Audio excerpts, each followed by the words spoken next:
They handed me a shirt at our family reunion that said, "Biggest disappointment." I froze. My hands shook, my heart raced, and the room suddenly felt like it was closing in on me. But what I did next, standing up and tearing $900,000 into pieces right in front of everyone, shocked my family and destroyed the carefully constructed little world they had built. And the ending? You won't believe it. If you've ever been underestimated, humiliated, or pushed too far by people who are supposed to love you, hit that subscribe button, like this video, and stick around. Because this is a story of justice and vindication, where revenge is served not just with fire, but with precision. I've always been the black sheep of my family, not because I did anything wrong, but because I dared to live life differently. While my cousins were climbing corporate ladders, marrying into wealth, and posting picture-perfect lives on Instagram, I followed my own path, one of creativity, independence, and personal happiness. And apparently, that was unforgivable. I arrived at the family reunion that summer with a quiet hope that maybe, just maybe, they'd finally stop sneering at me and recognize who I really was. I had spent days preparing a short speech about family, love, and unity. I even chose a dress I knew my late mother would have complimented. I wanted this reunion to be different, a moment of connection rather than conflict. Within minutes, however, that hope dissolved. The air was thick with judgmental glances, subtle smirks, and conversations I wasn't part of. Then came the gift, a bright, obnoxious shirt with bold letters that seemed to burn into my eyes. Biggest disappointment. For a split second, I thought it was a joke. Surely it couldn't be serious,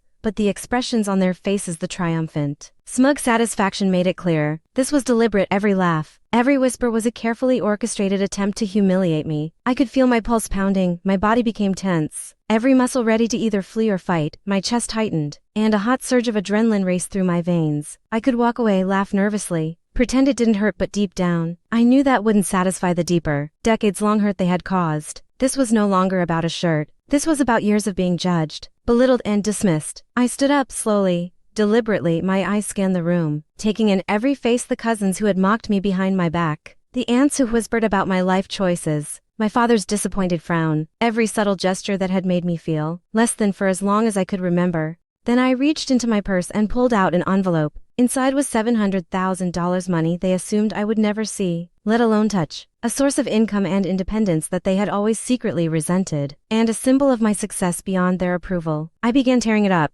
dollar by dollar. The crisp bills fluttered to the ground like autumn leaves, scattering across the polished floor. A gasp echoed through the room. My cousin sputtered, "What? Why are you doing this?" I smiled, calm, controlled, icy. "Because I'm done living under your rules. Because I don't need your approval, your money, or your judgment. You called me the disappointment. Well, look at yourselves." Every shred I dropped felt like a piece of liberation. The room froze. Some people cried, some laughed nervously. Others couldn't decide whether to intervene or remain paralyzed in shock. And in that moment, I realized something profound. For the first time, their power over me was gone. But the real impact came later. Over the next few days, the ripple effects of my actions began to unfold. My aunt, who had always subtly manipulated family finances, realized her influence had diminished. My cousins, who had mocked my failures, faced scrutiny from business partners when the shredded checks were traced back to questionable investments. Even my father, the man who had tried to steer my life to fit his version of success, had to confront the uncomfortable truth. His perfect, controlled family was built on fear and judgment,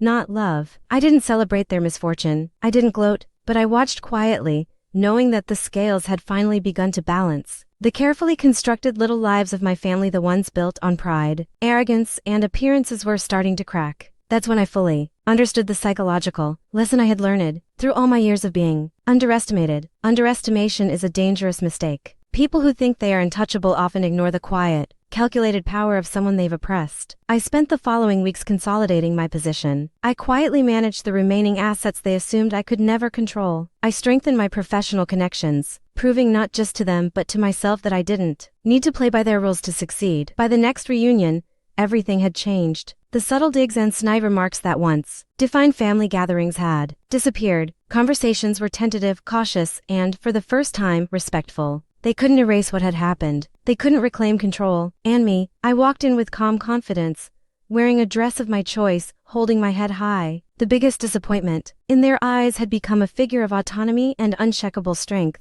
The most satisfying part wasn't the shredded money or the immediate shock. It was seeing the consequences of their arrogance unfold over time, the cracks in their relationships, the tension in their interactions, the subtle realization that their control had never been as complete as they believed. My revenge wasn't reckless. It was precise. It was poetic justice. I remembered every insult, every whispered judgment, every time I felt powerless, and I turned all of it into a quiet, unassailable victory. By the time the final reunion ended, my family had changed. The cousins who had once looked down on me now approached me with caution, some with admiration, some with reluctance. My aunt, the longtime manipulator, had been forced to explain herself to other family members, and the cracks in her perfect facade were visible to everyone. Even my father, who had always held the power of judgment over me, nodded subtly in acknowledgement. He couldn't ignore the strength I had demonstrated. I didn't feel anger anymore. I felt vindication, peace, and liberation. The lesson was clear.